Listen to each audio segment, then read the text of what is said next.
A finales del siglo XIX, un pueblo en los Estados Unidos sufrió un incendio devastador. Acabó casi con el 80% de todo el pueblo.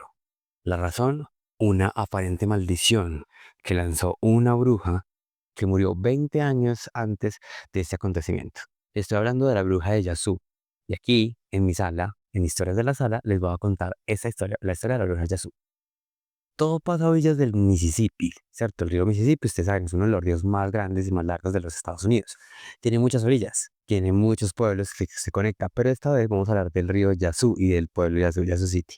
Esta época es bastante particular porque Estados Unidos acaba de salir de la guerra de la Confederación, ¿cierto? De la guerra en el sur y el norte, de la guerra civil que tuvo lugar en los Estados Unidos. Oficialmente en esta época la esclavitud estaba abolida, ¿cierto? Se supone, pero todo el pueblo está en un proceso de reconstrucción, en un proceso de reencuentro de identidad, ¿cierto? No solo, digamos, económica, están también buscando una nueva forma de ingreso, un cómo pasar de la esclavitud, de ese sistema económico de la esclavitud, de tener esclavos en sus campos de algodón, de cómo pasar de eso a otro tipo de economía, ¿cierto? Entonces había un miedo, un gran susto. Ustedes saben que cuando incluso creo que lo estamos viviendo en este momento, ¿no? Cuando hay un poco de susto económico, cuando hay temor social de ciertas formas, pues nosotros tendemos a volvernos un poquito más conservadores, tendemos a buscar ciertos lugares que tienden a ser un poco más seguros. Y muchos de estos lugares son la religión. Entonces, ya su City estaba inmerso en un caos social. Todo el mundo se había vuelto extremista religioso prácticamente, entonces estaban acudiendo a ese tipo de prácticas. Muchas cosas estaban eh, pasando en esa época. Aquí aparece nuestra bruja, ¿cierto? La bruja Yasu. No hay mucho como historia sobre ella como tal. No se conoce cómo se llamaba, no sabemos quién era realmente. Solo sabemos que era una mujer mayor, claramente. Y bueno, y digo claramente es porque a lo largo de estos podcasts vamos a encontrar, o yo les voy a estar haciendo como puntaditos y les voy a estar mostrando algunas características que yo he encontrado que me parecen muy interesantes sobre la cacería de brujas, específicamente sobre cómo se veían ellas, no solo físicamente, sino qué tipo de cosas hacían. Por ejemplo, esa mujer, lo que se sabe es que era una mujer mayor que vivía a las afueras del pueblo, no vivía en Yazoo como tal, no que vivía a las afueras del pueblo en un pantano. Y Yazoo y el río Mississippi y el río Yazoo, que es como un brazo del río Mississippi, pues está lleno de manglar, está lleno de jungla, digamos, aunque no es jungla, es pantano gigantesco. Esa mujer estaba viendo lo más cercano al pantano que podría estar, ¿cierto? Donde podría, digamos, facilitarse a ella la vida aislada, ¿cierto? Ya de por sí, digamos, en esa época, para mí, yo creo que ya el hecho de no casarse, no tener hijos, decidir vivir de una forma alejada del resto de la gente, tal vez no ser muy religiosa, tal vez que no la vean en misa cada 8 días, pudo haber levantado la sospecha a la gente y digamos que de cierta forma podría estar mal visto, ¿cierto? Esa era la estructura de vida en esa época, ese era el canon de vida que ellos estaban tratando de implementar y de cierta forma en un momento lleno de tanto caos y tanta incertidumbre, pues las personas que no se ciñeran a este tipo de vida o a estos tipos de expectativa de vida, pues eran un peligro, ¿cierto? Principalmente mujeres. ¿Cómo puede haber una mujer sola, viviendo sola, sin la compañía de un hombre, sin un hijo, sin un esposo, ¿cierto? Ni siquiera viuda. Entonces esto, claro, alertó a la gente. Aquí empiezan a pasar muchas cosas es porque a ella como tal la empiezan a acusar de cosas sin sentido, ¿cierto? Se desapareció un niño del pueblo. Bueno, eso no tiene, sí, debería tener sentido, no puede ser una cosa sin sentido. Pero, digamos, se desapareció al niño del pueblo. Es ella, es esa mujer, ella nos observa desde el pantano, ella nos tiene envidia, etcétera. Entonces empieza a crear en el pueblo un voz a voz sobre las supuestas maldades y los hechizos, pues, de esta mujer, ¿cierto? ¿Qué tanto es real de esos hechizos o esos conjuros o esta maldad que digamos, propagaba esta mujer? No sabemos, ¿cierto? Hasta qué punto, si es una bruja real o no, no sabemos. Yo en lo personal pienso que no, pienso que más que todo era una mujer incomprendida, una mujer, em, digamos que de cierta forma, como ya lo dije, no se ciñó a los cánones establecidos en esa época, entonces fue rechazada también. Al ser rechazada, digamos que se fue simplemente tratar de vivir una vida tranquila y pacífica. Otra cosa que también pudo haber alarmado a la gente del pueblo, ¿cierto? Es, digamos, las prácticas de ella. El hecho de que tal vez no fuera muy religiosa o que tal vez incluso tiene conocimientos ancestrales de la cacería, tal vez, pues porque si se alimentaba de pronto de animales, tenía que cazarlos ella sola. Del cultivo de plantas, de pronto plantas medicinales y ese tipo de tradición oral que se expande tanto por todo el mundo, ¿cierto? Creo que nosotros como latinos tenemos una cultura que se asemeja mucho a esta tradición oral de las plantas medicinales, tomes esta bebida para el dolor de estómago, tomes, ¿cierto? Como que eso puede ser tomado y eso fue tomado en esa época pues como una práctica de brujería, digamos. De pronto también era una mujer que era sabia en muchos otros sentidos y eso pues asusta a la gente que es muy tradicional. Resulta que un día por allá, a finales del siglo XIX, sí, a finales del siglo XIX, el pueblo dijo no más, alguien se envalentonó y dijo, no más, yo no puedo más con esto, definitivamente tenemos que casar a esta bruja a como de lugar, a como de lugar. No podemos dejarla que esté cerca a nosotros, ni cerca al pueblo. Bueno, en fin, se película. O sea, se metió en una película impresionante y decidieron ir por ella, ¿cierto? Ir a casarla. Entonces, imaginemos estas escenas. Ella estaba en su pantano, tranquila, en su casa, normal. Pongamos que, no sé, preparándose la cena. Digamos que se iba a hacer una sopa, entonces estaba picando unas cositas. Y de un momento escucha una gran cantidad de gente que se acerca hacia su casa, ¿cierto? Por el medio del pantano. Entonces ella se asoma y ve, no sé, vamos a decir, 20 hombres con antorchas, picas, tridentes. Bueno, no, no hay registro de que realmente fueron así, pero o sea, se sabe que fueron por allá.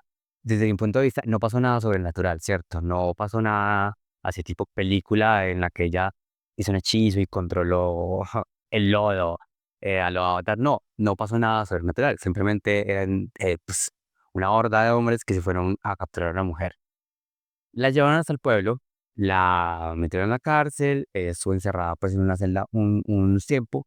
Pasa algo muy curioso porque en esa época ya existía la cacería de brujas, ya existió por esa época, ya se habían hecho juicios sobre brujería y todos estos juicios habían sido documentados, es decir, estaban en alguna parte y aún se pueden estar consultados porque hacen parte pues del registro judicial de algunas partes de los Estados Unidos y también pasó en otras partes del mundo, ¿cierto? No podían hacer simplemente ejecuciones, aunque seguramente pasaba, pero bueno, a las que alcanzaron a registrar quedaron registradas. En Yazoo City no registraron el juicio de esa mujer porque no hubo juicio. No hubo sentencia oficial, no hubo nada realmente que justificara los actos o la sentencia o lo que hicieron con ella. Después de que lo tuvieron, estuvo varios días, supongo que interrogándolo, supongo que tampoco es muy claro, pero yo asumo que debió pasar algo parecido a lo que pasó en los otros juicios, ¿cierto? Que de pronto la torturaban, pues digo entre comillas, porque nunca aceptaban que era una tortura, sino que simplemente era una investigación. Pero digamos que la torturaron hasta el punto que ella tal vez pudo sí aceptar ser, no sé, esposa del diablo o bueno, tantas cosas que le podían haber impuesto a ella sobre su testimonio.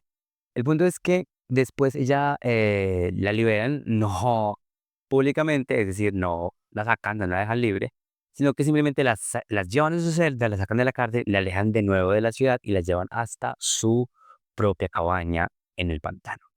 Allá la queman viva, es decir, hacen una hoguera normal, le ponen madera abajo, ¿cierto? La amarran, la atan, encienden la hoguera y pues ella se empieza a quemar viva, ¿cierto? Sin embargo, no grita de dolor. No, ella se hace la más berraca del mundo y dice, la chimba aquí, si me van a matar, yo me muero con toda mi dignidad, aquí quedo intacta. ¿Cómo hizo para no gritar? No sabemos. Tal vez su voluntad era demasiado fuerte. Tal vez alcanzó rápido ese punto en el que dicen que después de un shock así tan fuerte como dolor, hay un punto como que el dolor se cancela y uno ya entra en un estado en el que no siente, pero pues está completamente, ya prácticamente muerto. Tal vez pudo haber sido eso, pero lo que cuenta la historia es que ella no gritó, no se quejó del dolor por las llamas mientras subían por su cuerpo. sino que simplemente mantuvo la mirada fija en las personas que la capturaron y que la estaban quemando, ¿cierto? Eso es lo que cuenta la historia. Mientras se estaba muriendo quemada, ella alcanzó a decir una maldición, alcanzó a lanzar una maldición. Lo que dice la maldición es un poco inexacto, ¿cierto? Hay muchas fuentes, a muchas personas te van a decir, ay, dijo esto, dijo esto, dijo esto. Hay una fecha relacionada con su maldición. Algunos creen que sí, efectivamente dijo algo sobre 20 años, que 20 años iba a regresar. Otras personas creen que la maldición estaba relacionada con una catástrofe, una serie de catástrofes que iban a azotar Yasu y que eran responsabilidad de ella directamente, ¿cierto? Que esas catástrofes iban a ser a raíz de su magia y de su poder. La otra versión dice que ella juró que iba a regresar al pueblo en forma de fuego. Tomen la versión que a ustedes más les guste. Yo me quedo con una mezcla como de las tres. Ella lanzó una maldición al pueblo. La gente dijo como que, ajá, sí, claro. Bueno, en fin, como sea. Siguieron con sus vidas, sabiendo pues que habían acabado, digamos, con el mal de Yasu. Aparentemente el cuerpo de ella quedó ahí, en el pantano, ahí quemado, chorronado, quién sabe cuánto tiempo, porque la historia dice como años después. Yo realmente no creo que hayan sido años después.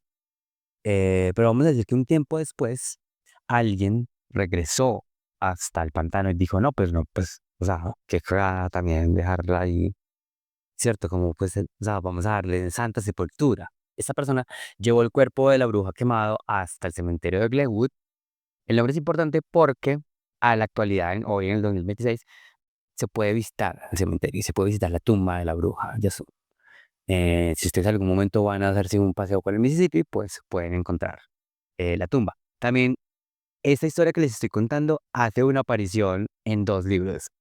El primero es un libro de Mark Twain que se llama Life on the Mississippi. Es interesante porque es un libro como que de relatos. Realmente no lo conozco. Un libro de relatos. Entre sus relatos cuentan la historia de la bruja Yasu. Ya les voy a contar en qué otro libro hace la aparición la bruja Yasu. Bueno, la entierran, pero pues temen sobre la maldición que ella lanzó sobre el pueblo.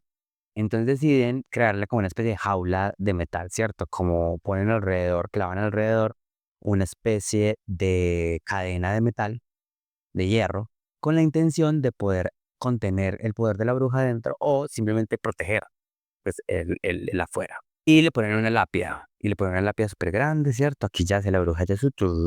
La lápida la pueden encontrar en internet también.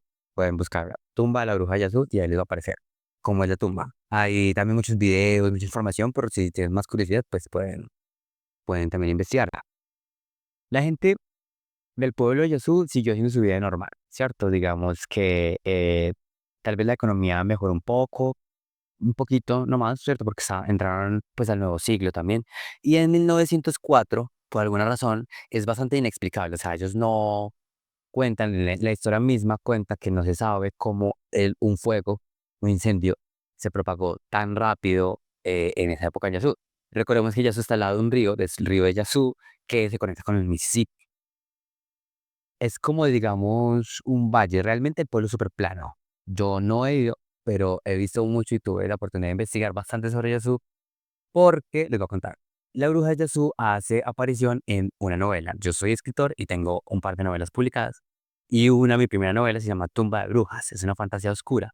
Y allí los personajes viajan hasta Yasu, precisamente a visitar la tumba de la bruja de Yasu. Allí hacen un ritual e invocan el poder, digamos, vital que reside en la tumba de ella, con el fin de hacerse un power-up para enfrentar a un demonio que pretende reencarnar en este mundo. Es ese. Es un poco de la sinopsis de Tumba de Brujas y un poco de lo que pasa cuando los personajes de mi novela van hasta Yasu. Digamos que por eso tuve la oportunidad de investigar bastante. Y por eso sé que el pueblo es súper plano. Es súper plano, entonces es muy fácil que el fuego se propague. Además, recordemos que las casas en Estados Unidos son prácticamente desechables, o sea, son prácticamente no desechables, sino como prefabricadas, todas son de madera o todas son construidas con elementos que permiten que el fuego, supongo que transcurra muy rápido. ¿Qué pasó? Entonces, en 1904, un incendio. El incendio se propagó súper rápido, nadie entiende cómo, porque el 80% de todo el pueblo se incendió. que se quedó muchísima gente sin casas, hubo muertos, pero no tantos como uno creería de un incendio, pues que arrasa con el 80%, pero sí fue bastante incontrolable, fue prácticamente casi imposible de apagar. Es decir, que los 20% del resto del pueblo se salvó de chiripa, o sea, de chepa. Realmente se salvó porque, no sé, porque el viento dejó de soplar por alguna razón, o sea, para que hubiesen sobrevivientes y pudieran contar la historia. Entonces fue un golpe bastante fuerte. Cuando eso pasó, obviamente alguien, supongo, recordó, ay, ¿verdad que hace 20 años matamos a una mujer en el pantano y la quemamos viva? Y ella dijo que iba a regresar en forma de fuego. Pues se le atribuyó a ella la maldición. No, la maldición no, se le atribuyó a ella el incendio y las catástrofes que siguieron azotando Yasú a lo largo de los años. Hubo pobreza extrema, hubo hambruna extrema en Yasú, hubo problemas de enfermedades, hubo varios incendios también más pequeños que también azotaron la ciudad. Otra serie de catástrofes, incluso en el 2010, un tornado bastante fuerte, azotó también Yasú.